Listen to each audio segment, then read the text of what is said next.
안녕하십니까. 문상일 미국 변호사입니다. 오늘은 미국 주재원 비자와 관련해서 특성이라든지 필요한 자격 요건 그리고 절차 이런 거에 대해서 알아보도록 하겠습니다. 첫 번째, 미국 주재원 비자 특성에 대해서는 미국 이민국 주재원 비자를 발급받기 위해서는 미국 이민국의 패티션 단계를 먼저 거치셔야 됩니다. 그리고 패티션 단계에서 승인이 나면 그 다음에 미국 대사관의 비자 프로세스 단계로 넘어가게 됩니다. 이 두 단계를 거쳐서 비자를 신청하는 단계이기 때문에 패티션이 승인되고 난 뒤에는 비교적 비자 단계에서는 인터뷰 내용은 비교적 쉬울 겁니다. 두 번째는 프리미엄 서비스 프로세싱이 신청이 가능한데 프리미엄 서비스는 보통 2,500불 정도를 내게 되어 있습니다. 그리고 이 프리미엄 서비스로 진행하게 될 경우 15일 이내에 답변을 받을 수 있습니다. 그래서 빠르게 승인 받을 때는 15일 안에 승인을 받을 수 있고 혹시라도 중간에 추가 서류가 나오게 되면 다시 15일 그 추가 서류를 접수하면 추가적으로 15일 안에 답변을 주게 되어 있습니다. 그래서 최대 늦을 경우에는 뭐 한 달 정도 내에서는 이제 승인을 받을 수 있습니다. 미국 주재원 비자는 L1A의 경우에는 최대 7년까지, L1B의 경우에는 최대 5년까지 미국 체류가 가능합니다. EB1 영주권 같은 경우 L1A로 가시게 되면 EB1C로 영주권 진행을 가능할 수 있는데 그 L1A의 요건과 거의 동일한 조건입니다. 대신 심사 기준은 영주권이 훨씬 더 까다롭습니다. 그래서 L1A를 진행하신 분이 그 L1A를 성공했다고 해서 EB1C를 성공적으로 받는다는 얘기는 아닙니다. 그래서 보통 L1A로 미국에 가신 분이 영주권을 진행하기 위해서 EB1C로 하실 경우 그 고용이라든지 매출이라든지 이런 것들을 좀 늘리시고 하시는 게 안전하십니다. 그래서 EB1C를 진행하시기 전에 이민 변호사랑 충분히 상의하셔가지고 진행하시는 게 안전합니다. 그 동반가족 같은 경우에는 배우자와 만 21세 이하 미혼 자녀를 포함하고 있습니다. 그래서 배우자 같은 경우 일을 할 수 있는 EAD를 받을 수 있습니다. 그리고 자녀는 공립학교를 다닐 수 있고 대신 만 21세 전에 자녀가 계속해서 미국에 체류하고자 하는 경우 유학비자인 F1으로 신분 변경이든 또는 한국에 있는 미국 대사관에서 F1 비자를 받아서 다시 미국에 입국하셔야 됩니다. L1 비자는 이민할 의사가 있어도 진행이 가능해서 사전에 뭐 과거의 형제 초청이나 뭐 부모 초청 이런 것들을 받아 놓으신 분들이 만약에 회사의 업무로 미국에 가셔야 된다면 L1 비자가 가장 적합하다고 볼 수 있습니다. 미국 주재원 비자의 카테고리에 대해서 설명드리겠습니다. 미국 주재원 비자는 L1A와 L1B가 있습니다. L1A는 중력급 이상의 간부 및 매니저들이 받는 비자입니다. 그 간부 및 매니저라고 하면 보통 조직도 상에 그 누군가를 미국 현지에 계신 그 시민권자나 영주권자, 관련 전공이나 학력을 가지신 분, 이런 분들을 관리 감독할 때 매니저나 간부라고 얘기할 수 있습니다. 그래서 미국 회사 직원의 숫자 및 미국 회사에서 고용된 인원들의 학력이나 경력, 자격 등 이런 부분이 매우 중요한 기준이 됩니다. 그리고 미국 주재원 L1A로 파견 나갈 미국 주재원 신청인은 한국 회사의 위치나 업무 수행에 대한 잡 디스크리션이 매우 중요합니다.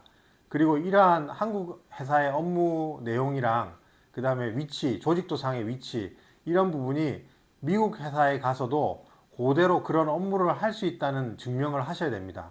그래서 가장 중요한 것이 L1A로 할 경우에는 미국 회사의 고용입니다. 그래서 직원이 너무 없거나 그 해당 직원이 학력이 너무 낮거나 또는 이제 해당 직원의 전공이 그 미국 회사의 업무랑 연관성이 없는 업무를 하고 계실 때는 L1A 주재원 비자를 받기가 매우 힘든 경우가 있습니다. 그래서 이런 경우에는 보통 그 두 번째 조건 중에 L1B라는 게 있습니다. L1B는 특별한 지식을 가진 사람으로서 보통 이제 한국에서 회사 업무를 하면서 취득한 지식이나 보통 학력이나 전공 관련해서 충분한 지식을 소유하고 계신 분이 진행을 하게 됩니다. 그래서 회사의 상품, 서비스, 연구, 자재, 기술 경영에 있어서 충분히 전문화되고 다른 직원으로 대체가 어려운 기술이나 지식을 소유하신 분이 L1B를 신청하게 되어 있습니다. 그래서 한국에서 충분히 전문화되고 다른 직원으로 대체하기 어려운 기술이나 지식을 가지신 분이 만약에 미국 회사로 가서 이러한 업무를 그대로 하고자 할 경우에 L1B에 해당이 됩니다. 그래서 신청인의 특별한 지식을 적용할 수 있는 업무에 대한 잡 디스크리션이 매우 중요합니다. 그래서 보통 이민 변호사랑 충분히 이런 부분에서 상의하시고 잡 디스크립션을 굉장히 디테일하게 꾸미셔야 L1B 청원서 승인이 가능합니다. 그리고 대사관에 인터뷰 하실 때도 그 L1A 같은 경우는 직원들의 관리 감독만 확인하기 때문에 조직도를 보여주면서 설명을 하시면 비교적 쉽게 넘어가지만 L1B 같은 경우는 그 본인이 충분히 전문화되고 다른 직원으로 대체가 불가능하다는 기술이나 지식을 가지고 있다는 것을 인터뷰 때도 충분히 소명하셔야 되기 때문에 인터뷰가 비교적 어려운 편입니다. 그래서 이런 부분을 좀 아시고 인터뷰에 임하셔야 될 것 같습니다. 미국 주재원 비자의 체류 기간인데 미국 비자의 체류 기간은 기존 법인이 있을 경우에 L1A는 최초에는 3년이 승인납니다. 그리고 그 다음에 2년, 2년씩 연장을 해서 총 7년까지 있을 수 있습니다. L1B 같은 경우에는 최초에 기존 법인이 운영된 지 1년 이상 되고 안정적일 경우에 최초에 3년이 승인납니다. 그리고 그 이후에 연장을 하게 되면 2년이 승인납니다. 그래서 총 5년까지 가능하시고 만약에 미국 회사의 법인이 신규 법인 같은 경우에 신규 법인이라는 거는 보통 1년이 되지 않았거나 미국 회사가 운영 상태가 안정적이지 않을 때 얘기를 하는 겁니다. 그런 경우에는 L1A는 최초에 승인되는 게 1년까지 가능합니다. 그리고 1년 이후에는 2년씩 연장을 해서 총 3번까지 가능하기 때문에 총 7년이 되는 거고 L1B 같은 경우에는 최초에 1년을 받고 그 이후에 연장을 하게 되면 2년, 2년씩 해서 총 5년까지 가능합니다. 이 기간은 청원서 기간이기 때문에 실제로 비자를 받을 때는 저희가 청원서 유효기간이 뭐 1년을 받든 뭐 3년을 받든 비자는 5년짜리가 나올 수 있는데 그 손님들이 착각하시는 게 비자가 5년이 나왔다고 해서 체류가 5년이 가능하다는 얘기는 아니세요. 그래서 보통은 이제 이 주재원 비자는 앞서 얘기한 대로 청원서 유효기간하고 그 비자의 유효기간을 합쳐서 봐야 되기 때문에 보통 체류 기간은 청원서 유효기간까지만 가능하다고 보셔야 됩니다. 그래서 항상 비자 유효기간을 보시지 말고 청원서 유효기간이 몇 년 남아있는지를 충분히 확인하셔가지고 본인이 체류기간이 만료되기 전에 연장 신청을 하셔야 됩니다. 미국 비자, 주재원 비자의 장애 요건입니다. 첫 번째로 회사 간의 관계 증명이 필요한데 Parent Subsidiary, Branch Office, Affiliate, 조인트 벤처까지 모두 해당이 될 수 있습니다. 한국 회사가 반드시 페런트 컴퍼니일 필요는 없습니다. 보통 투자비자 같은 경우 투자비자 E2는 한국 회사가 반드시 페런트 컴퍼니여야 합니다. 근데 하지만 미국 주재원 비자 중에 L 비자 같은 경우에는 한국 회사가 본사일 필요는 없습니다. 따라서 미국이 본사이고 한국이 지사인 경우에 해당이 됩니다. 그리고 한국 회사뿐만 아니고 그 외에 다른 나라에 여러 나라의 브랜치가 있을 경우에도 그 브랜치에서 일하시는 분을 미국으로 이동시켜서 근무시키려고 할 때 이 경우에도 미국 주재원 비자가 해당이 될 수 있습니다.